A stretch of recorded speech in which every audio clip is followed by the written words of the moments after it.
I think I've turned this on now. And I want to take your picture, too. I'm a blogger. RudyRucker.com/blog. So you'll see yourself tomorrow. Let's see. We'll do the. Did that blur? Be sure to get Tux here. Okay. I'll zoom on that later. I'll meet you outside. You know, I better do Flash.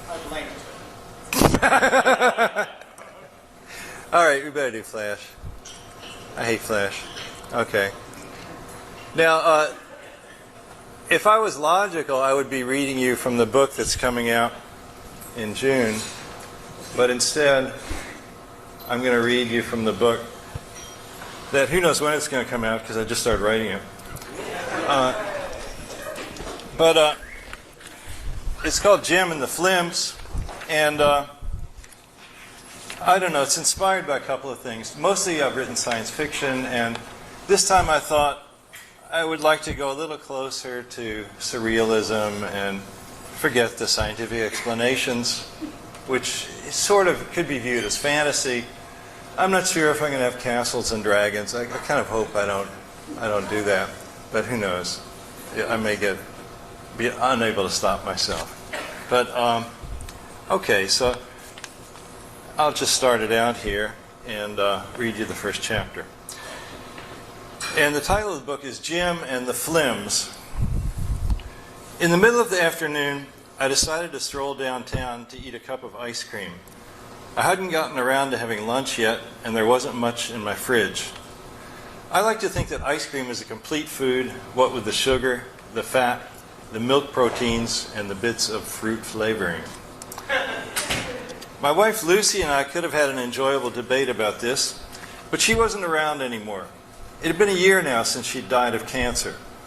I brought her home for the end, letting her fade at her own pace with a hospice nurse bringing painkillers. This is what Lucy wanted, but our only child, Jolie, had been furious at me for letting Mom die. Reckless in our grief, Jolie and I had a terrible quarrel at the funeral, and now I didn't even know how to find her.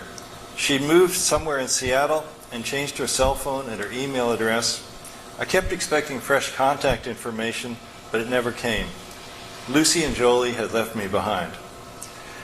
All I had now was our old dog, Droog, a mongrel terrier. We were living in the same Santa Cruz granny cottage that my little family had inhabited for the last 20 years. Somehow we'd never gotten together the money to buy our own place. Lucy and I hadn't been big earners. I'd gotten a bachelor's degree in math, but I'd ended up working at the post office, and then I'd retired.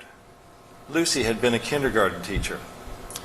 When off duty, Lucy had never seemed particularly like a school teacher. She liked to dance, she joked about sex, and sometimes she'd smoke pot with me.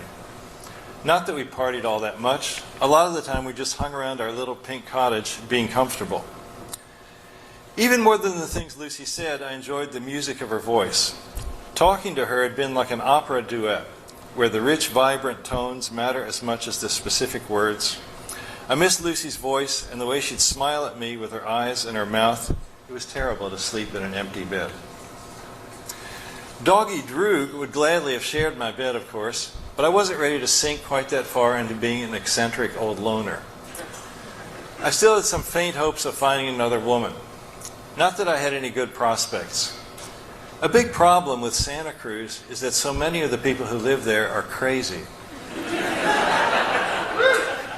They aren't bad off enough to be in the nut house, but they're crazy just the same. Take my landlady, Dina Simley. She lived in a biggish stucco house on Madrone Street with my granny cottage in her backyard facing the alley. Her husband, Dick, owned a luxury car dealership that was switching over to hybrids and electrics. Dick and Dina drove a pair of gas guzzler Jaguars that Dick hadn't been able to sell. Somehow Dick had made a profit by keeping these two cars. The guy always came out ahead. The reason I say Dina was crazy is that she liked to sit on her porch every afternoon waiting to see if any of the high school kids walking by happened to throw a cigarette butt or a gum wrapper on her front lawn. Dina was always sure that she was right. I was sick of Dina and sick of Santa Cruz. I felt like nothing interesting was ever going to happen to me again, but I couldn't get it together to pull up stakes and break free. I had a feeling that, without Lucy, everywhere I went would be just as blank and dull.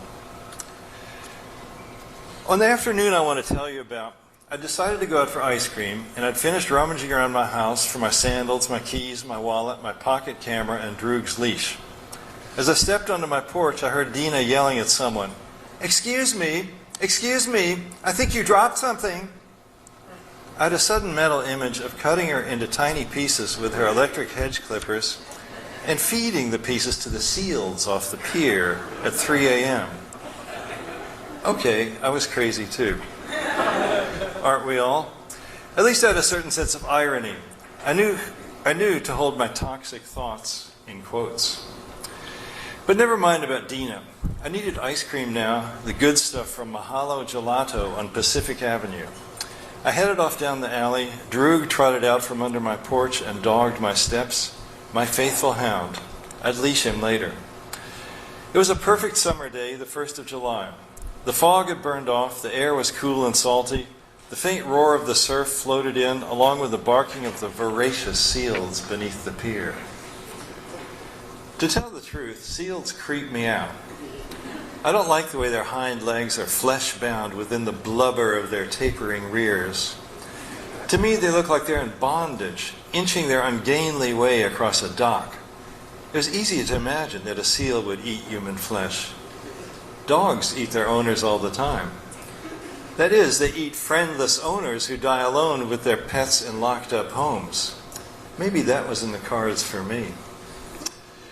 A palm tree shuddered overhead, sending crisscross shadows dancing across the alley like switchblades. Smiling at my not quite serious thoughts about Dina and the seals, I imagined a soundtrack of dissonant axe murderer music. I took a picture of the creepy shadows, then put a sneaky crouch into my gait, bending my fingers like claws. Droog sniffed one of my hands just to see if I was holding food, and he glanced up at me with his alert, hazel-brown eyes. "Never mind, Droogie," I told him. "I'm just playing." And with that, I forgot about Dina and switched over to a different head game, to wit, the Infinite Paths project I'd invented when I'd still been working as a mailman. My gimmick was that, with some thought, I could devise ever new patterns for traversing familiar routes without ever running out. My cottage on the alley behind Madrone Street lay some 6 blocks from Mahalo Gelato on Pacific Avenue. Basically, I had to go 3 blocks south and 3 blocks west. I had a knack for planning routes in my head, and I'd worked out that there were 20 distinct ways to make this trip, assuming that I took an efficient route without any detours. But who said that as a retiree strolling to town, I had to be completely efficient? I could open up more possibilities by occasionally walking the wrong way. Suppose, for instance, that I allowed a block of retrograde motion to the east and a compensatory block of extra motion to the west. According to my calculations, this gave me 35 times as many routes, yielding a glorious 700 possibilities. And if I added a jog to the north canceled by an extra block to the south, I could multiply my options by something like 50, coming up with better than 3,500 routes. And there was nothing to stop me from detouring through 3 or even 4 blocks. Moreover, thanks to numerous alleys and footpaths, I had the option of splitting most Santa Cruz blocks in 2, effectively doubling the size of my grid. So there were, in fact, millions of ways to get to the ice cream parlor from my cottage without going terrifically far out of the way. With a certain amount of luck in industry, I planned never to use the same route twice. Why? Well, to some extent, my Infinite Paths project was a math-educated mailman's hobby. But there's a deeper motive for what I was doing. I half believed the world around me to be a kind of maze. I had a persistent fantasy that if only I traveled along the right sequence of twists and turns, I might find my way out of my dull labyrinth. Today, feeling energetic, I decided to try for a really oddball path. Like a mail delivery bot with a program flaw, I trundled to and fro, backtracking some blocks and circling others, recrossing streets I'd already passed, and approaching familiar streets from unfamiliar directions. I was crafting a wonderfully unexpected route, and the accumulating turns were wrapping the world in a welcome glow of strangeness. and then triumph. Only a few blocks from my home of 20 years, I arrived at a street I could hardly recognize at all. My years-long quest had reached fruition. Logically, this had to be Yucca Street, but there'd always been a vacant lot halfway down the block.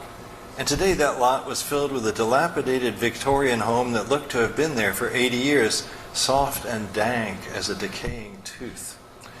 The Vic was dark green with patches touched up in streaks of yellow. Gutters hung loose, the windows had missing panes. Junky, overgrown eucalyptus trees crowded the free spaces of the yard. A primer-spotted van rested in the driveway, perhaps abandoned. Very strange. I got out my little camera and took a picture of the odd house. I had a hobby of keeping pictures on my crufty old home computer. I was thinking that maybe one of these days I'd print out my images and show them in a coffee shop, or maybe start posting them on the web. Naturally, my dog Droog veered down a narrow walkway beside the squalid home. As was his custom, he didn't look back at me for approval, lest I try to call him back.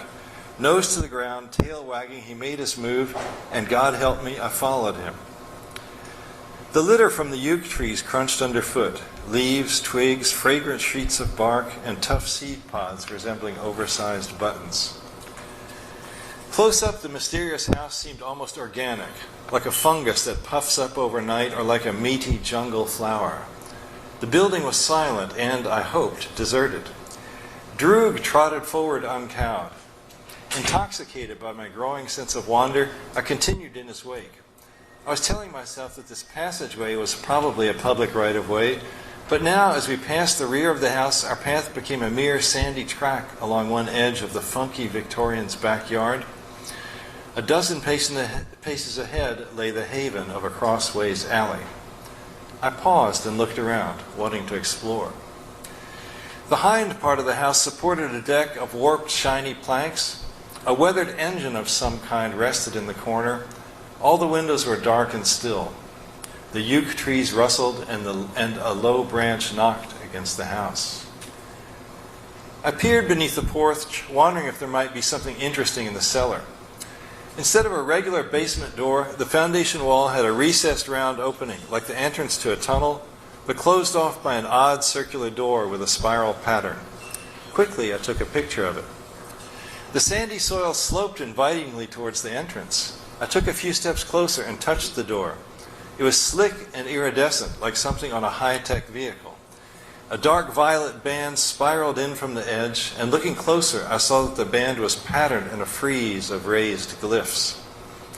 Perhaps my overexcited mind was fooling me, but I seemed to see tulip bulbs, winged bats, flying jellyfish, tentacles that branched like trees, lightning bolts flying from a human head, a pair of lutes, and a castle with slender towers. Several yards behind me, Droog whined. I heard footsteps from upstairs. Someone was home. But I couldn't leave yet, for in the very center of the door I'd just now spotted a depression in the precise shape of a human hand. I was filled by a sense that this door was meant for me. Quickly, I set my right hand into the smooth cradle at its center, and yes, my hand was a perfect fit. The door shuddered, twisted from side to side, and abruptly flopped towards me, flattening me onto my back. Fortunately, the ground was soft and the door didn't weigh all that much. Even so, I found it hard to push the disc off me. It was as if something behind the door were pressing it onto me, as if I were a rat trapped by a janitor with a garbage can lid. I heard a slithering sound, and then the ringing of a footstep upon my door. Droog was barking, his voice low, hoarse, and frightened. I heard a woman's voice, and then footsteps hurrying across the sandy backyard. Finally, the door's pressure upon me lightened, and I scooted back into the sun. The woman who'd run off was nowhere to be seen. Peering into the basement, I saw massive folds of gray-green material. Was the cellar full of plastic? A sheaf of the stuff was attached to the back of the door, highlighted all over with glints from the sun. The plastic, if that's what it was, tensed like a muscle, dragging the door back towards the wall. Very weird. And now, just before the door again hid the taffy-like mass that filled the cellar, something came wriggling out from the goo. I thought I saw a flash of bright blue, but when I blinked my eyes, I saw a brown and tan sea lion bull. Droog was barking as hard as he could. As the door reseated itself tightly against the foundation wall, the seal humped up the little slope from the basement. Ignoring me for the moment, he wallowed into the middle of the backyard and snuffled the air, perhaps tracking the woman who'd emerged before him. Droog gave a despairing yelp and was gone, off around the corner of the alley at the back of the yard. "Hey!" yelled someone from the deck above. "Old man!" He was a muscular guy with sun-darkened skin and green hair. Some kind of scar crossed the top of his head. Two other grungy surf kids were out with him, a boy and a girl.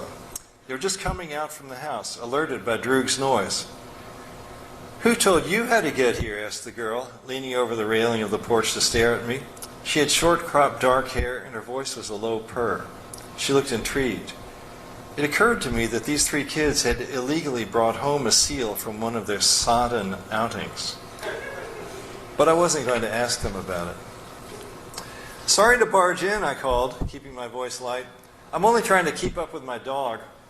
Tell your pet that I'm good people." It shamed me a little that, being a 60-year-old man, I couldn't properly stand up to these rude youngsters. "That thing's not our pet, asshole," said the boy with the green hair. "We've never seen him before.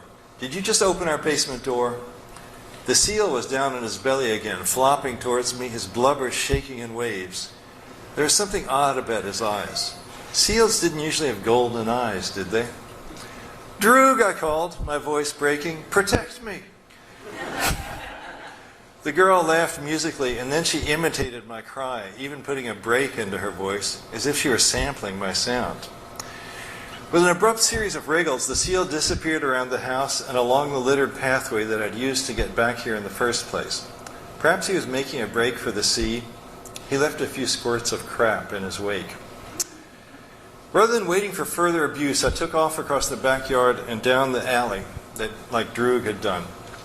I found him resting in a spot of sun on the sidewalk of Cedar Street. He gave me an innocent, unconcerned look. I stood there for a couple of minutes, catching my breath. What had just happened? I'd opened some kind of giant plastic door beneath the house. A woman had run away, a seal had emerged from the basement, 3 surf kids had yelled at me. None of it made sense. Not to mention the fact that, as of yesterday, the whipped-to-shit green Victorian house hadn't been on Yucca Street at all. Nor had I ever seen this place during all the years that I'd been a mailman walking from door to door. I sighed and shook my head. I wanted to think I'd found a new level of reality beneath the workaday world, but maybe I was imagining things. I've always had a good imagination. Maybe I'd hypnotize myself with my wandering around. I took out my camera and scrolled back. Yes, there was the house and there was that door. I'd been too freaked to get a picture of the seal. I wanted to go back down that alley and have another look at the crumbling green Vic with the 3 surf punks and the weird door in the basement, but not now. Santa Cruz looked normal from here, and I knew where I was. I wanted things to stay still for a few minutes, and I wanted my snack.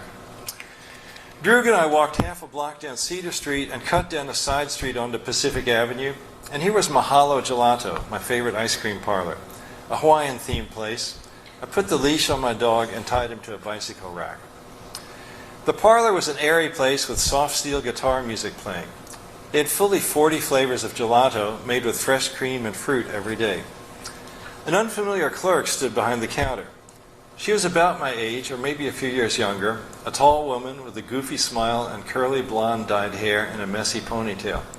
She was in the process of tying on her apron. "I'm here because you invited me in," she said, and giggled. "I started working here about 1 minute ago, after a 2-minute interview." The manager, a younger woman, nodded at us from her seat by the register. "You were right to sign on," I said, not wanting to understand what the new clerk was getting at. "I'm a regular here, Jim Oster." "We know Wesson," said the woman, miming a curtsy. "I can hardly believe I made it to Fatland." Fatland?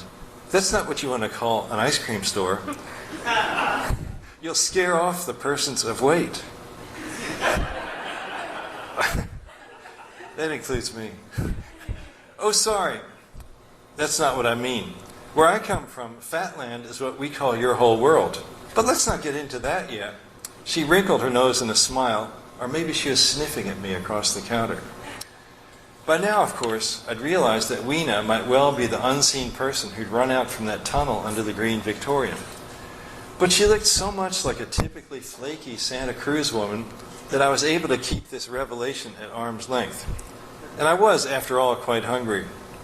I'm here for a medium cup, I persisted, with a scoop of pineapple and a scoop of coconut. This ice cream is going to change your life, said the woman assuredly.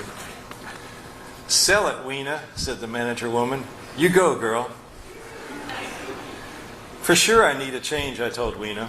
I'm in a deep rut, deeper than the Grand Canyon. I decided to test her. Just now I thought I saw a ghost house with a magic tunnel and a mysterious seal. Some woman I didn't see came through the tunnel, too. Weena considered this, but didn't say anything. Moving awkwardly, she dug out 2 exceedingly large scoops for me, and then, with a quick gesture, she scattered sprinkles onto the ice cream, twinkling, colorful specks. I didn't quite see where she got the sprinkles from. Normally I'm a purist when it comes to ice cream. That is, I don't like chunks of candy junking it up, and I don't like glop on top. Special for Jim Oster, said Weena, handing my serving across the counter. The way she was smiling, I wasn't going to bitch about the sprinkles. I paid the manager, then ate my gelato rapidly and greedily at one of the sidewalk tables outside the store. The memory of the door and the seal were already fading. The surf punks had just brought a seal home for a goof, that was all, and I'd built it up. The seal was probably back to the ocean by now. Why get all bent out of shape? The ice cream was great, and the sprinkles weren't bad either. They were very high quality, faceted like minuscule gems, and carrying the intense flavor accents of essential oils identified cinnamon, spearmint, clove, violet, and bergamot. I was filled with well-being, in tune with the world. I watched the Santa Cruzans go trucking on by, bums, students, hipsters, bumpkins, and bossy bohemians. I felt as if I could empathize with each and every one of them, as if I could see bits of the ongoing thoughts in their minds. I considered going inside to talk with Weena some more, but now she was busy with more customers, and there was, after all, no huge rush to get to know her better. I came to this ice cream parlor nearly every day. As I got to my feet, I thought once more of the seal. I decided to try getting another look at the dark green Vic. Droog and I found the same alley we'd followed from the backyard of the house, but when we walked down this alley, we saw only a vacant lot where the surf punk's house had been. Wow.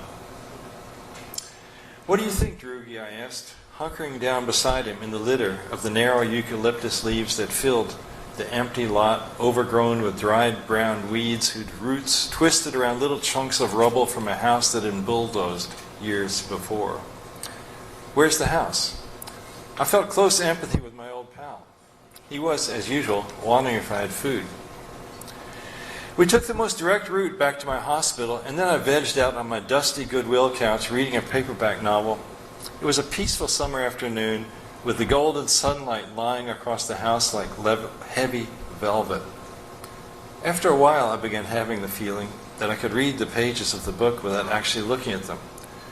But I was having trouble making sense of what I read. Thinking I needed a nap, I laid down my book and curled up on my side. I dropped off to sleep. The next thing I knew, I was lying on the living room floor, very confused. It was dark outside. I felt like I'd been gone. I ached all over, in every muscle and joint. My tongue was bleeding. Something very bad was happening to me. I crawled across the room to where my cell phone sat with my keys. I didn't trust myself to walk. It took all my concentration to dial 911, and then everything went black again. I woke in a hospital room. It was still night. A nurse was standing over me, a woman with a calm, coppery face.